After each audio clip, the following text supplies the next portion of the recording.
Good day, everyone. I am Christine, the moderator for this webinar. I welcome everyone to today's webinar, Complying with OCR Section 1557, Discrimination, Interpreters, Required Signs, and more. I would like to introduce our presenter for today, Laura A. Dixon. Laura A. Dixon, B.S., J.D., RN, CBHRM, recently served as the Regional Director of Risk Management and Patient Safety. In her role, Ms. Dixon provided patient safety and risk management consultation and training to facilities. I would like to hand over the floor to the speaker. Over to you, Laura. Okay, thank you, Christine, and I just want to echo Christine's welcome for today's program. It is a subject that's going to be undergoing massive changes over the next couple years with the new administration coming in. Well, I just want to do a brief history of Section 1557 of the Affordable Care Act. And to put this in, I guess, one sentence, it really just prohibits any federally funded or administered health program or activity from engaging in discrimination. They do have penalties associated with any violation of this act, and the Health and Human Services, they had some interpretations. They added to the definition of that word sex, and as a result, HHS couldn't take any action. So they came back and said, okay, in June of 2020, we'll go ahead and update it, and they finalized that rule. April of 23, HHS came out with a statement, yes, we're still going to support gender-affirming care. So here we are now. January of this year, 2025, Executive Order 14168. It removed the concept of gender identity from the word sex and talked about multiple issues.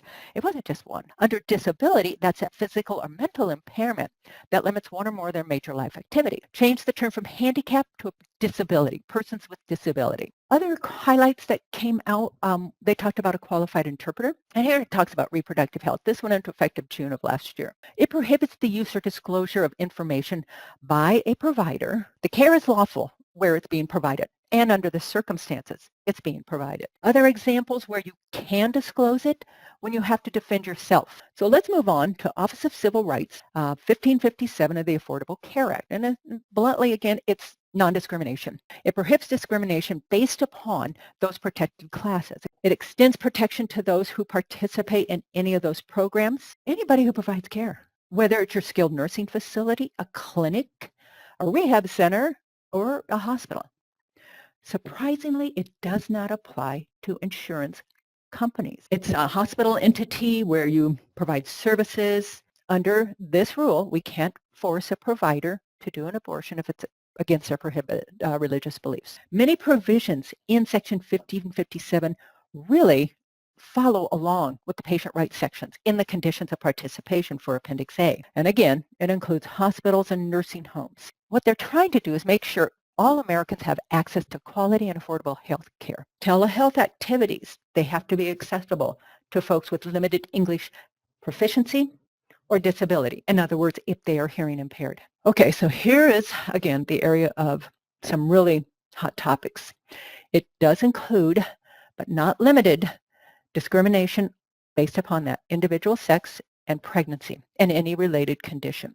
Gender identity is coming out of policy and procedures for the federal programs. Gender ideology replaces biological category. Transgender person, we know that's someone who's identifies different than what they're assigned at birth. Well, let's move on now to discrimination on the other categories, the protected classes of race, color, age, or national origin. Cannot discriminate based upon those classes. On age, we can't deny, limit benefits just because of a person's age. I'm going to move on now to interpreters, limited English proficiencies, and those wonderful taglines. In your top 15 in your state, those 15 languages spoken in your state. And usually oral can be a reasonable step to give patient a meaningful access, but again, it's free of charge. Interpreters have to be culturally competent. There is certification. It is not required. And there's a couple of them. There's 2 credentials. The one is Certified Healthcare Interpreter. That is the best. The other is just your core certification. CCHI, your Certified Healthcare Interpreter.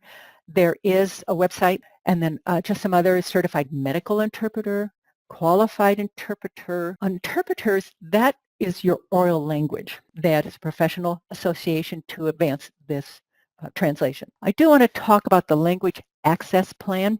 This was one, came out in 23. 8.2% speak English less than very well. They went with 35 other agencies and come up with a new language access plan. So we have greater access, especially to those life-saving services. What is the role of these barriers and how can that impact adverse outcomes? They used a family member, somebody who's not qualified as a staff member to be an interpreter. The plan also focused on those with disability where they can't effectively communicate. So they now know this is a requirement for effective communications when you have folks with disability under the ADA. So what came out of this is Health and Human Services. They had a lot of work to do. They had to develop and put together agency-specific language access plans and policies. So here are some of those 10 elements. We have to train our staff on what all of this encompasses, our policies, our procedures. On auxiliary, again, just posting the notice, a sign is just one way that we can let patients know their rights under the law. Your notice has to state it's available in other languages. Notice available in many languages. The tagline, notice of discrimination. You have to provide information to that patient. How do they file a complaint or a grievance in the manual, in the acute? So you are encouraged to have a language access plan. The patient has 180 days from the act of discrimination. There is certain training materials that if you are part of compliance, or if you're looking to expand your educational opportunities or programs, they do have training materials to help you do this, whether you're a hospital or a physician or even a nursing home. Now, I mentioned CMS, Centers for Medicare and Medicaid, and overlap and how they overlap with the Office of Civil Rights. So as far as non-discrimination, if you're going to participate in Medicare, you have to agree to obeying all federal and state, local, tribal laws. CMS did note there is no prohibition in the conditions regarding gender identities. So you still have to have a policy. You cannot discriminate based upon those protected classes. There is a free resource. Joint Commission put it out for the LGBT community. So thank you everyone for your patience and